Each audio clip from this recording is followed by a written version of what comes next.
want to thank everyone for coming out. If you weren't here for the first one of these, you're not missing anything because they're sort of independent of each other. And but I do want to say thank you for coming out and listening to something that I have found to be really important. In 1944, this is going to be, bear with me on slides and talking at the same time. I'm normally just talking, I don't have to worry about slides. In 1944, the fate of Hungarian Jews took a devastating turn, marking one of the most horrific chapters of an already just horrific Holocaust. And this presentation serves to commemorate this month, the 81st anniversary of those tragic events, and underscores the impact of one person's actions making a difference in thousands of lives. Well,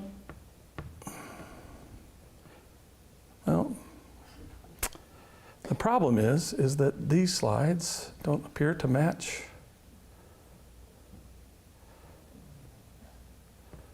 Hang on just a second here. Let me see if I can. Technology will always fail you, right?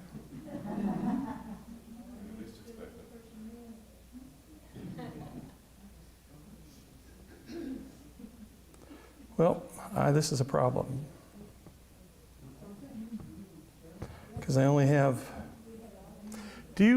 Kyle, you have the link that I sent you?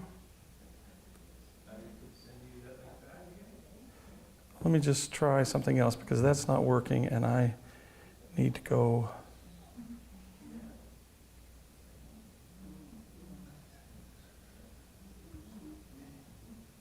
Pardon me, folks. Give me just a second here.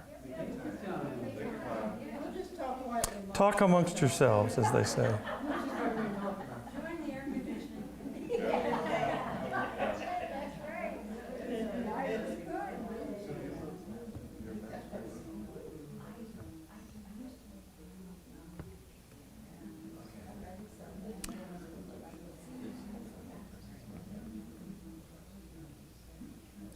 I don't know why this is not refreshed.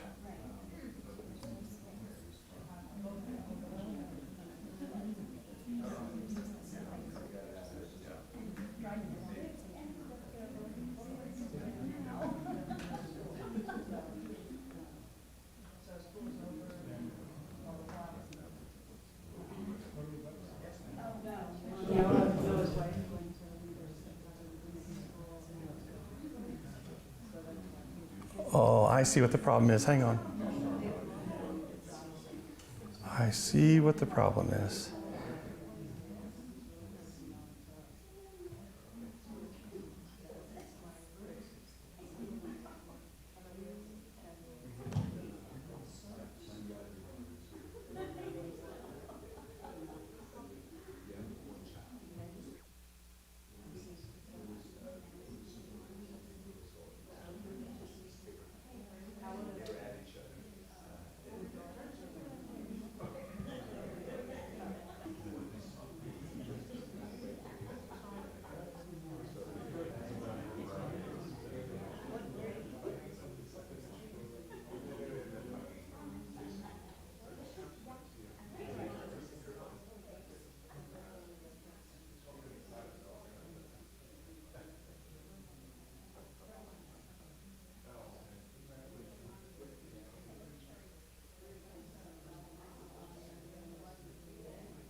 It helps if it's connected to the interwebs and can download the differences that you made. So this presentation serves to commemorate the 81st anniversary of those tragic events and underscores the impact that one person can have and the difference that they can make in the lives of other people. Can you hear me now? Do I need to speak up? Okay. So Hungarian racial laws were passed in 1938 through 1941, and they were modeled after Germany's Nuremberg race laws. And those laws reversed the equal citizenship status that was granted to Jews in Hungary in 1867.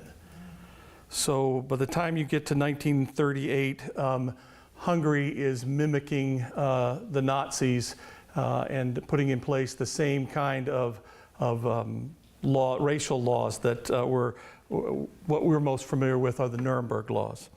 Among the other provisions, the laws defined Jews in racial terms instead of religious terms, and they restricted Jewish participation in the economy and in certain professions and allowed the officials in Hungary to just pull people into war efforts from all sorts of professions.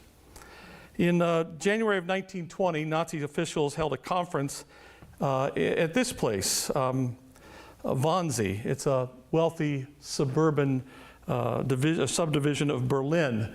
And they determined the method with which they would make Germany's territory free of Jews and other undesirable people, not only in Germany, but also in the other occupied countries.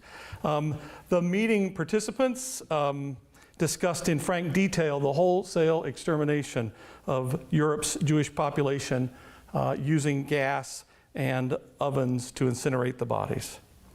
However, despite these measures, Hungary persisted and resisted Germany's demands to deport all of its Jewish citizens. And the regent, whose name is Miklos Horthy, which is this gentleman right here, shielded Hungarian Jews from deportation, recognizing the moral consequences of those actions, but also recognizing that Hungary's economy would certainly be devastated by the loss of 500,000 or 600,000 people from their population. So while he was morally opposed to it, he also recognized that there were other underlying reasons. However, despite these measures, Hungary resisted German demands, and in April of 1943, Horthy was summoned to Kaisem Castle near Salzburg to meet with Hitler. And Horthy assumed that it was going to be to discuss how poorly the Hungarian army had performed at Stalingrad. He was wrong. Hitler demanded that Horthy begin deporting Jews out of Hungary to Poland or risk being invaded, with Hungary losing its ability to govern itself. Hungary had joined the Axis as an independent country. It wasn't invaded by Germany. And they were a part of the axis of Germany, Hungary, Japan, and Italy. And so they had a certain measure of independence up until 1944. During the meeting, Horthy expressed his concern about the treatment of the Jews and the feasibility of any additional military contributions to the Axis war effort if those Jews were removed from Hungary. Horthy was wary of the increasing brutality that he was sure was taking place and the potential repercussions for Hungary. And despite Hitler's pressure, he was still reluctant to comply with the demands of the mass deportation of Jews from Hungary. 11 months later, after that meeting, in March of 1944, Horthy attempted to negotiate a separate peace with the Allies. It became apparent what was about to happen, that the Allies were going to win eventually. And so he tried to negotiate a peace, and when the Nazis found out about it, when Hitler became aware of it, that was the last straw. 11 months later, in March of 1944, the Nazis invaded Hungary, and Horthy was displaced. He was allowed to be a puppet figure, but they put their own people into power. By 1944, the Jews of Hungary, folks, were some of the last intact community of Jews left in Europe. The Jewish populations of Poland, France, Belgium, Germany, Czechoslovakia, Romania, Greece, the Netherlands, Italy, Yugoslavia, Latvia, Lithuania, Estonia, Bulgaria had all been significantly decimated by the Nazis. So in March of 44, the Nazi forces invaded and occupied Hungary. Miklos Horthy was permitted to remain as regent, but his prime minister was dismissed, and the Nazis installed this guy. And I'm going to butcher his name, but it was Dom Esture, who had previously served as a Hungarian minister to Berlin, so he was fanatically pro-Nazi. They just took him with them when they went back to Hungary and invaded. Esture was committed to continuing the war effort and fully cooperating with the Nazis in the deportation of Hungarian Jews. Under the direct supervision of Adolf Eichmann and the SS, the systematic ghettoization and deportation of Hungarian Jews began. This is Eichmann at his trial, which, if you know, didn't take place until 1960. He was one of the few that somehow managed to escape Germany and make it to South America. But Mossad found him. By 1944, almost 1 million Jews, Roma, Sinti, Polish political prisoners, and Soviet POWs had already been murdered here. And the overwhelming majority of the murdered were European Jews. Auschwitz-Birkenau was designed and operated at an extraordinary level of efficiency for the sole purpose of mass murder.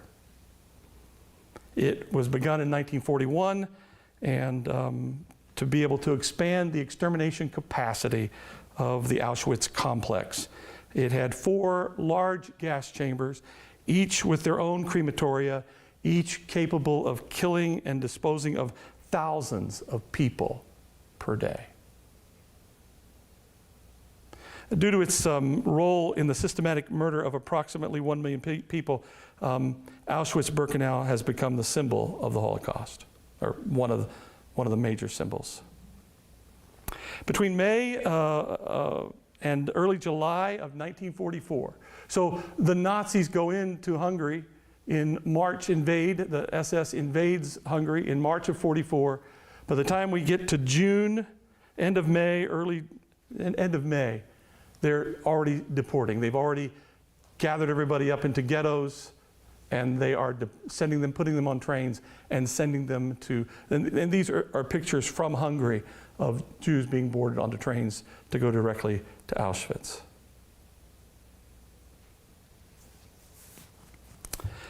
In a period of 56 days, 435 Hungarian Jews were deported from Budapest.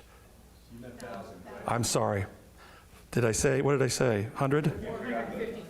435,000 Hungarian Jews were deported to Auschwitz. And then they were almost immediately murdered. There was by the time you get to the summer of 1944, the Nazis have an urgency because they are afraid of the Russian front. The Russian front keeps moving farther and farther west. And they are very concerned. It's even hard to say. They are very concerned that they are not going to be able to murder enough Jews before the Russians take over Auschwitz. They're not going to be able to complete, even though the war is lost, even though it's clear that Germany is going to be defeated. Killing as many Jews as you possibly can is our ultimate goal. at the peak of the Hungarian deportation. By the way, at Auschwitz, they brought the commandant back who had overseen the biggest expansion of Auschwitz-Birkenau and had been there for a number of years, and then he got demoted because he let some of his people left some of the guards get involved in graft. He got demoted a couple of camps down and was no longer the head of Auschwitz. But they bring him back because they know that he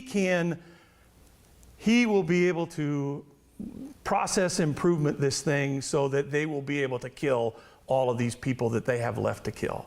This is a big project, so they need a big project manager. So they bring him back to do this.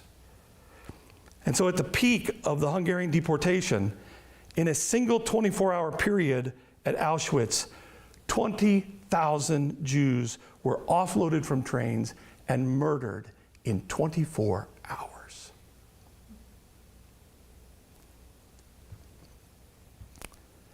We'll come to him in a second. They had to resort to burn pits. The crematories couldn't keep up with the gas chambers. So they just dug pits outside the gas chambers, and what the crematories couldn't handle, they just burnt the bodies in pits because they were so efficient they couldn't keep up. And again, approximately in that 56 days, they averaged 7,000 Jews murdered per day at Auschwitz.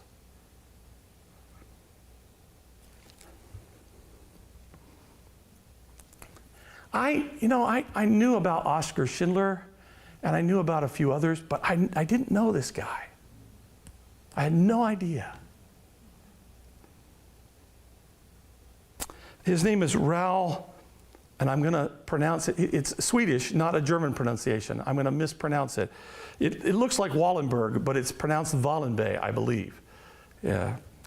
And he was born in 1912 in Stockholm, Sweden, into a very prominent family. His paternal grandfather, Gustav Wallenberg, was a diplomat, and his maternal grandfather was a banker. This guy, grew up in a very successful family. Wallenberg's education was international. After completing his primary and secondary education in Sweden, he attended the University of Michigan in the United States. And he studied architecture. In 1935, he graduated with a Bachelor of Science degree in architecture. Due to his knowledge of Hungary and his international connections and his dedication to humanitarian issues, he would become a prime candidate for help in Europe. After returning to Sweden, he initially worked with his family's banking business, but he thought banking was boring. I don't know why. He then moved to South Africa, where he worked with a Swedish firm in Cape Town. In 1936, he relocated to Haifa, which at that time was the British Mandate of Palestine, doing work for a Dutch bank. And then in 1937, he returned to Sweden and he began working for the Central European Trading Company. And so it was an import-export company owned by a Hungarian Jew by the name of Kamen Loware. Wallenberg's work often took him to Central and Eastern Europe, where he gained a deep understanding of the region's languages and their politics. His business trips to Nazi-occupied territories exposed him to what was happening to European Jews under Nazi rule. His business partner, a Hungarian Jew, was very concerned about the fate of Jews in Hungary, which began to influence Wallenberg's awareness and concern. His travels in Nazi-occupied Europe also exposed him to the horrors of the Holocaust, and it strengthened his desire to want to do something, but he just didn't know how. Finally, in January of 1944, the United States decides they want to do something to try to save Jews. And so a U.S. government agency was founded called the War Refugee Board, the WRB. You probably have never heard of it because it didn't last very long. It lasted, of course, the war ended, a year later, so it didn't last very long. And as soon as the war was over, Truman disbanded it. They needed somebody to lead a rescue mission to Budapest. And so Wallenberg became the prime candidate because of his connections and because of his experience. And so off he went in July of 1944. Now the bulk of the Hungarian Jews have already been sent to Auschwitz. What's left are a few communities still in the countryside and the ghetto in Budapest. But there are still a lot of folks there. So in July of 1944, he is appointed the first secretary to the Swedish, and this is a picture of the ghetto in Budapest. He is appointed as the first secretary to the Swedish legation in Budapest, and although his title was modest, he was given broad authority by the Swedish government and the War Refugee Board to save as many Jews as possible. Before departing for Budapest, Wallenberg familiarized himself with the logistics of his mission, because he's a business guy. He's got a business guy's brain. He's thinking about this as a project. And so he's planning strategies, he's gathering resources to carry out his rescue efforts. And so he arrives in July of 1944, where he immediately begins work to try to save and protect Jewish lives.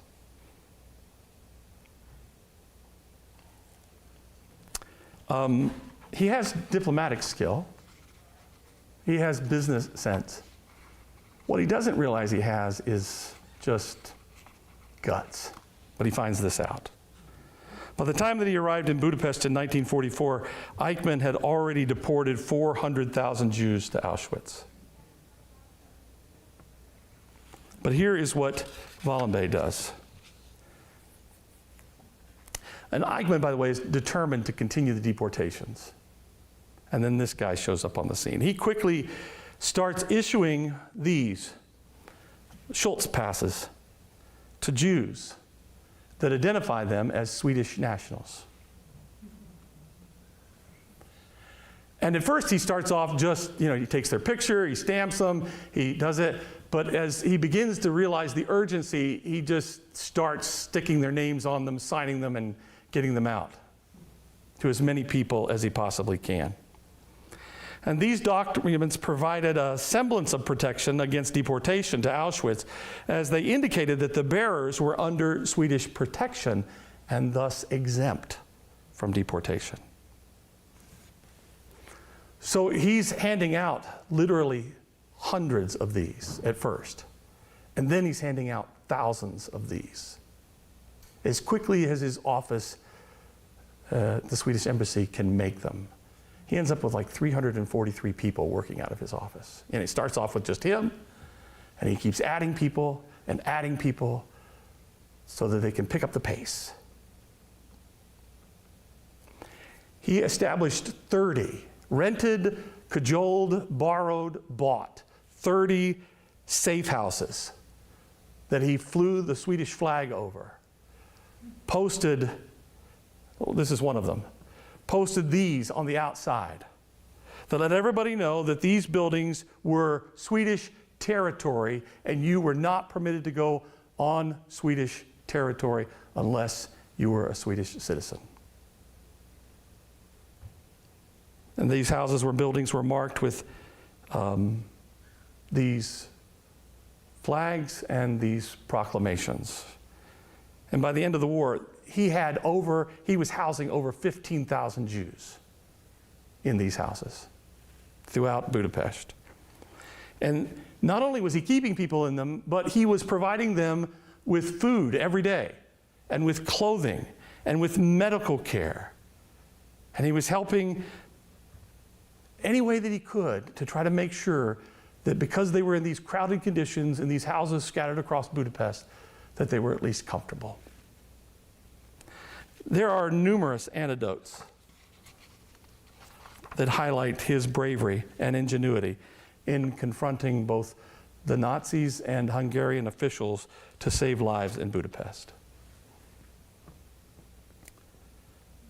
One of the most famous stories involves Wallenberg directly confronting Eichmann. So Eichmann was the guy at at Wannsee when the Conference of the Nazi officials determined the final solution to the Jewish question. And at Wannsee, Eichmann was given authority to manage the details. And so he organized the identification, the assembly, the transportation of Jews from all over occupied Europe to Auschwitz and other extermination camps in German-occupied Poland. He was immensely powerful. And he was a Nazi to be feared. But according to legitimate reports, Wallenberg fearlessly walked into Eichmann's office and demanded the release of the folks that were under Swedish, that Eichmann had arrested, that were under Swedish protection. And despite immense personal risk, his guts, his audacity, compelled Eichmann to comply. He just didn't know what to think of this guy.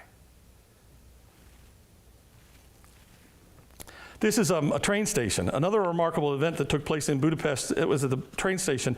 Jews were being loaded onto a train destined for Auschwitz. And Wallenberg, with a combination of bluff and genuine diplomatic leverage, he climbed on the roof of the train and he began handing out Schultz passes through the windows into the folks that were inside. Just as stuffing them in the window so that people could then get off the train, and then he would go down and he would demand that the people with passes be released. And when the guards hesitated, Wallenberg did not even hesitate to threaten them with consequences from the Swedish government and the approaching Allies, and eventually leading to the release of many of the folks that were on the train. Wallenberg's extraordinary courage and his relentless commitment to saving lives made what he did possible.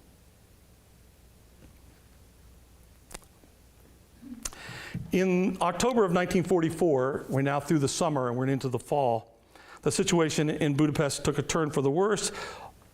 Although the Red Army was very close and approaching, the fascist Arrow Cross,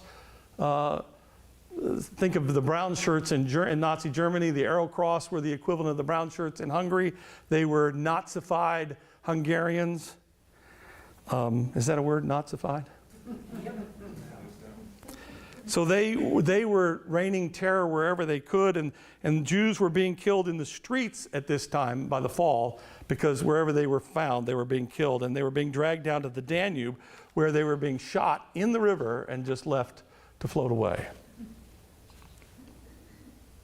These were the Red Arrow folks.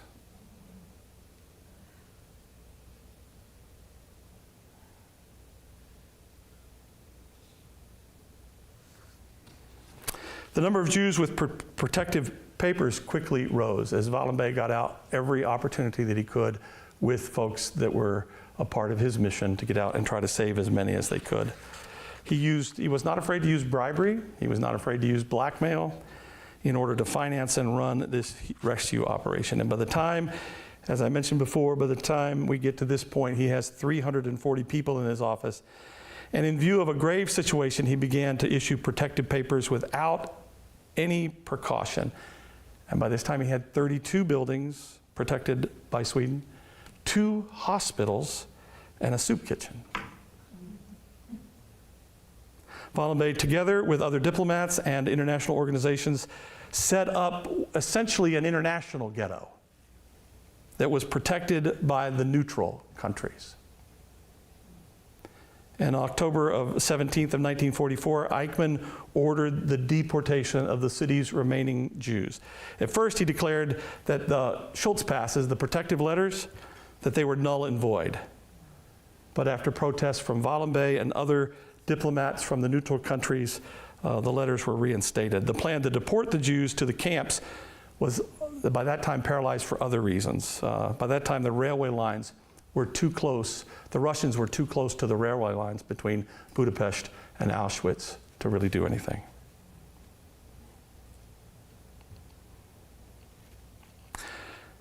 Not wanting to give up, Eichmann ordered a death march of tens of thousands of Jews from Budapest to the Austrian border, hoping to get them over into Austria where he would be able to kill them.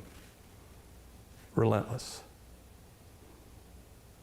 Wallenberg and other representatives from the other neutral countries followed the marchers in their vehicles and distributed food and clothing and medication and Schultz passes to them as they were marching.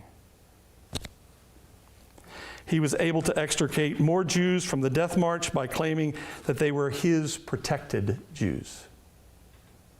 He continued to distribute passes even when the Arrow Cross guards threatened him with their guns. When Soviet forces in February of 1945 finally reached Budapest, 100,000 Jews still remained because of Wallenberg and others who made it their job to save them. Mostly because of the efforts of these gentlemen, these diplomats. But he was clearly the leader, and his willingness to confront powerful and dangerous people, combined with his use of diplomatic tools, bribery, blackmail, whatever, they made him a formidable force. This is one of the other gentlemen that helped him.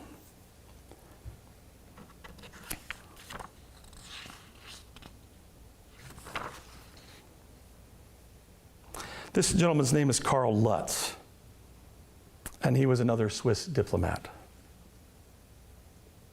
This gentleman is Angel Sanbrise, and he was a Spanish diplomat. And he was also involved with Wallenberg in rescuing many, many Jews in Budapest. They coordinated their efforts whenever possible, and the number of people they could protect, they protected as many as they could.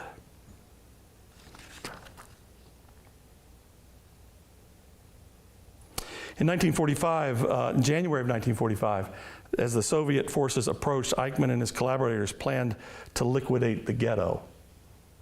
And they basically told General Schmidhuber, the German commander of the garrison in Budapest, to shoot any remaining Jews. Wallenberg discovered the plan and with remarkable audacity threatened the German officer with certain post-war retribution. I will see that you're hanged. And that boldness helped prevent the massacre of the ghetto in Budapest.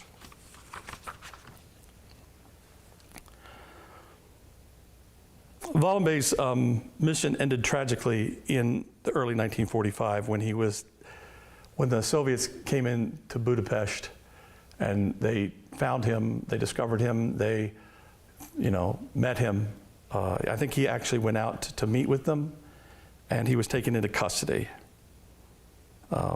They believed that he was a spy for the United States because he worked for the U.S. War Board. And he disappeared. And the United States both Sweden and the United States tried to find him, but he disappeared into the Soviet prison system. And it was later determined that he died in Soviet custody.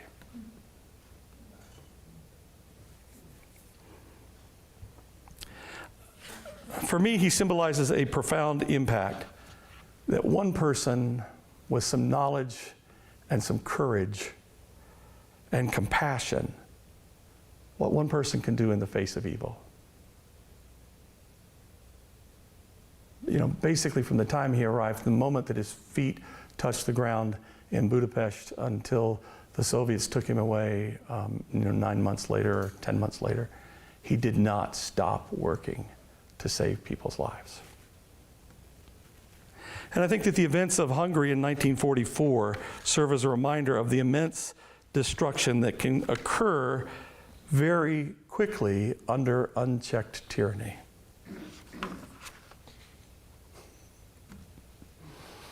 However, it must be said that the events also highlight the significant difference that one individual can make. Wallenberg's bravery is a powerful reminder that taking a stand, even in the darkest of times, can save lives and inspire others to fight against injustice. What questions do you have?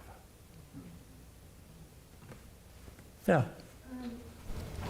Why were the Nazis not more powerful with him, considering they were in control basically in Hungary? I mean, I know you said it was neutral, but they could have easily just rolled through there and taken it over if they wanted to.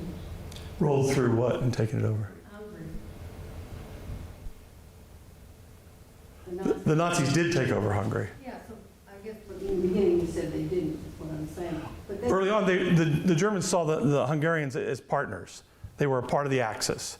So there was no reason for them to take it over. And, I can't imagine what their what their reasoning was, but I'm sure that they were telling themselves at some point, we'll get to the Jews in Hungary. no, but I guess it seems to me they knew that he was doing all of this, and Who, Wallenberg? yeah, Oh yeah, they knew that he was doing this. and the Schultz pass. And It's interesting how the Nazis, being Germans, had some respect for sort of, I guess they thought that maybe the international embarrassment of arresting a Swedish diplomat was just too much for them. I can't think of any other reason. Lev, can you think of any reason? I mean, if I don't know the answer to the question, we have a rabbi here who will be able to answer all of your questions. True, not true. Here's one thing you have to think about. Yeah. The Germans, to this day, have a reverence for paperwork that boggles the mind. Yeah, that's true. And it's just, it's like, it's like a part of their mindset that They're very efficient. they are, but it's like in their national psyche that the paperwork is the paperwork. And if you have the paperwork, Okay. it's just, how could you possibly, it's Gold. it's just a thing. But they were so ruthless and cruel. It's just boggling. I want to That is. Yeah, I want to be careful about the language here. I know. We're talking about Nazis. We're not talking about Germans today. We're not talking about all Germans, and we don't want to cast this broad net over. But at the time, I think that there was probably the fear that to disappear or to arrest a well-known Swedish diplomat in the city of Budapest at the time would have brought them trouble that they did not want. And it was just easier for them to keep doing what they were doing and let him do his thing. And eventually, something would happen and they would get what they desired. I can't think of any other likelihood for that. Dichotomy for me that they were so obsessed with killing Jews more than even the war at that point. Yep. Okay, but yet they're letting this man save Jews with this little Schultz pass or whatever, and having houses all over the area. Well, if it was flying a Swedish flag, then it was officially a diplomatic mission, and that held some weight. That held some kind of weight with the Nazis. No sense. There's really no sense. There isn't. There's no sense in any of it. Yes. So, if you have a Schultz pass, how many of those made it safely to go to Sweden? And is there a big... Most of them didn't make it out of Sweden. Most of them stayed safe in Hungary and never weren't able to get out of the country. But they were safe as long as they stayed inside a mission and, were okay there. So, excuse me, so the population of Hungary today, what is the population of, how many Jews live in Hungary? I know, Lark and I have been to Poland, and we noticed that in Poland there's hardly any. There's maybe millions and millions of people living in Poland. There's maybe 7,000 Jews or something like that.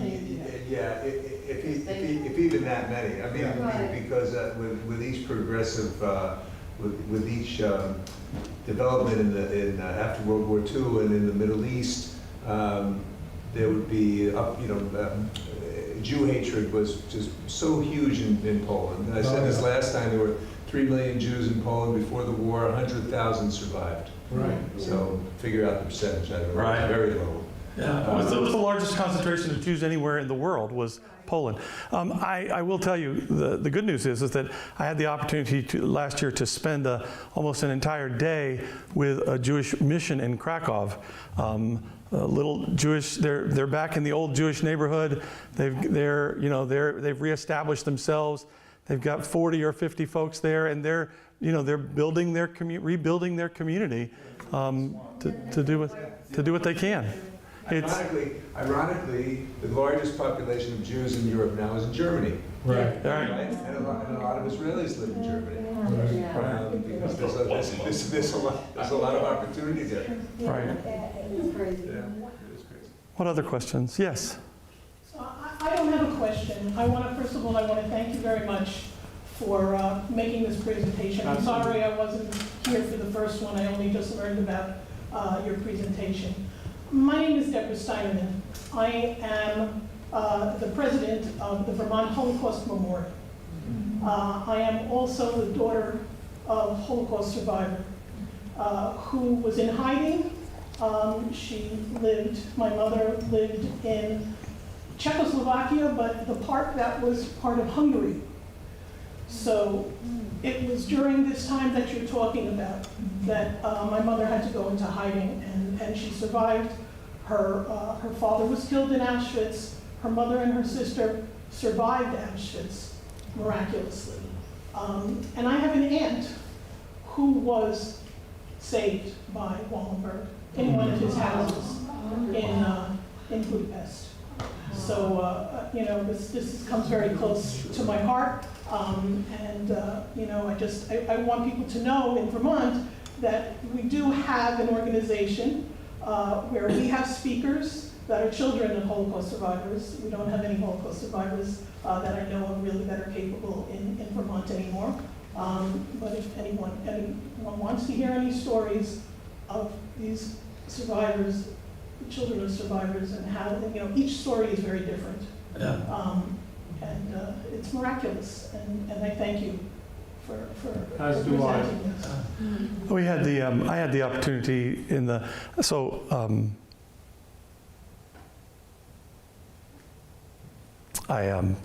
I'm old and I cry at the drop of a hat. I had the opportunity in the group that I went with last year with the Simon Wiesenthal Foundation we had a Holocaust survivor with us, and she was just amazing, and her story is amazing, and maybe perhaps next summer can share her story.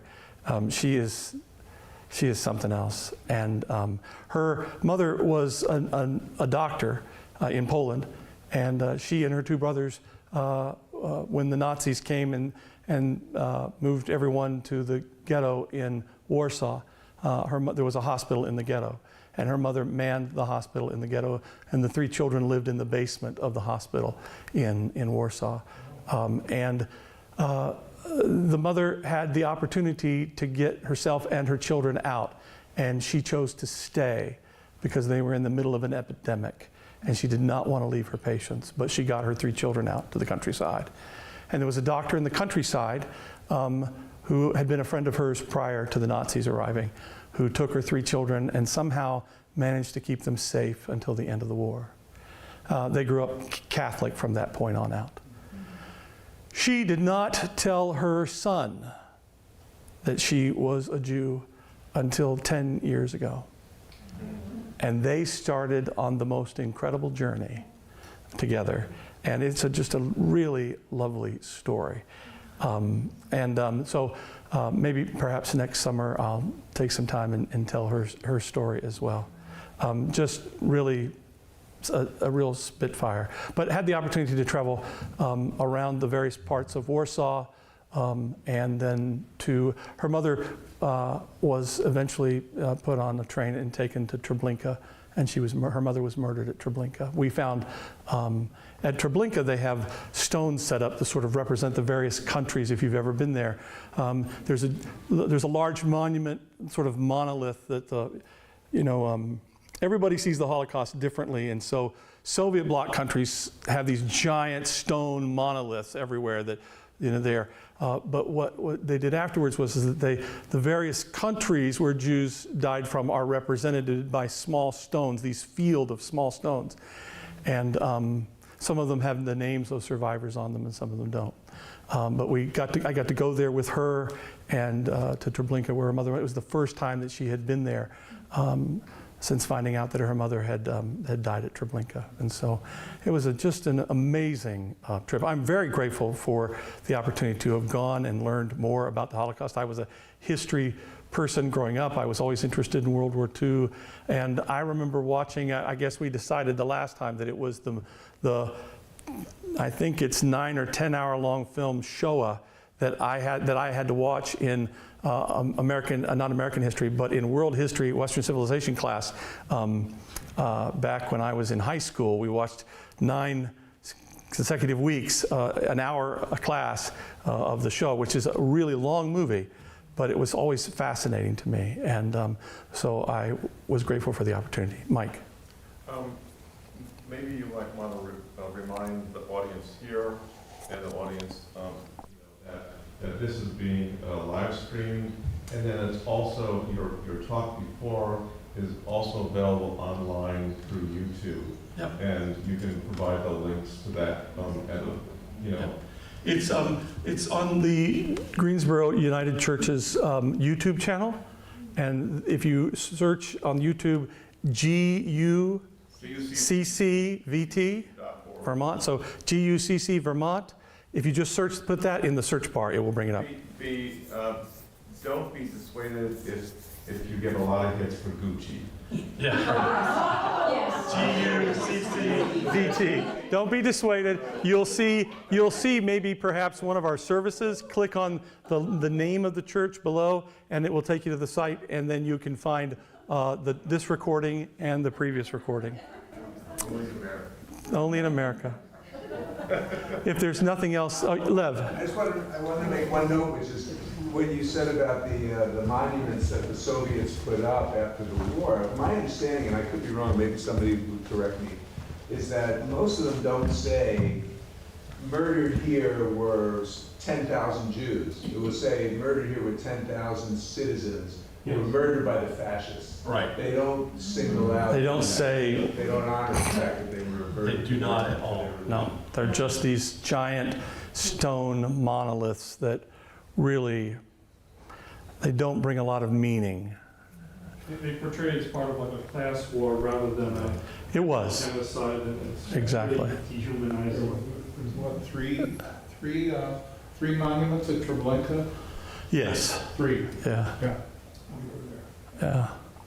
Funny enough, there is also, of all things, a Christian cross at Treblinka, which just, Well, there were Christians that were murdered. I get that, but still, it was put in, in the 1960s, so it was just sort of like. It was in Auschwitz. There was a big cross. There were nuns who had taken up residence there, and a lot of people, a lot of Jewish people were very upset by that. Yeah.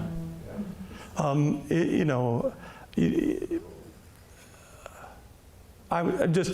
thankful for your visit here tonight. Thanks for coming out to hear me on what is not, a great Tuesday night discussion, but I think it's important. I think it's important for us to remember why people do this, and I'm not a prophet or the son of a prophet, but as things become more weird in our country, they become weird by increment, folks. Somebody doesn't walk up one day and say, we're going to kill all of these people.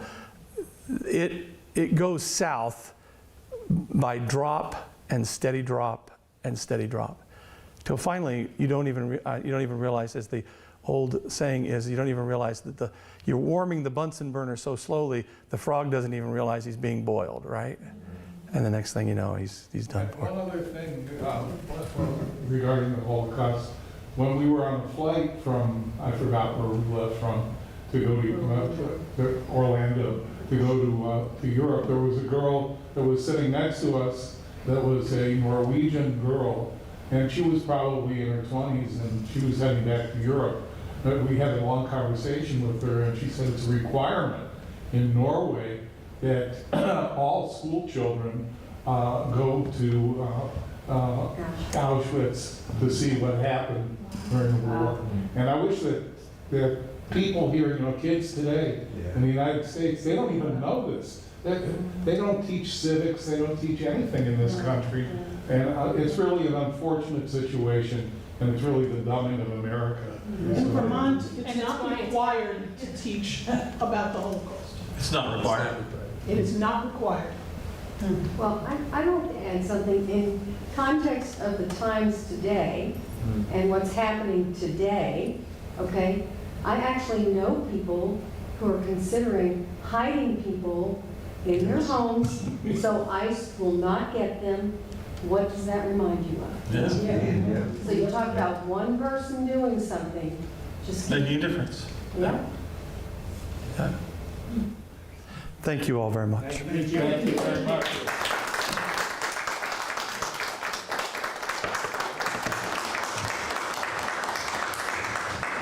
Where do you guys live?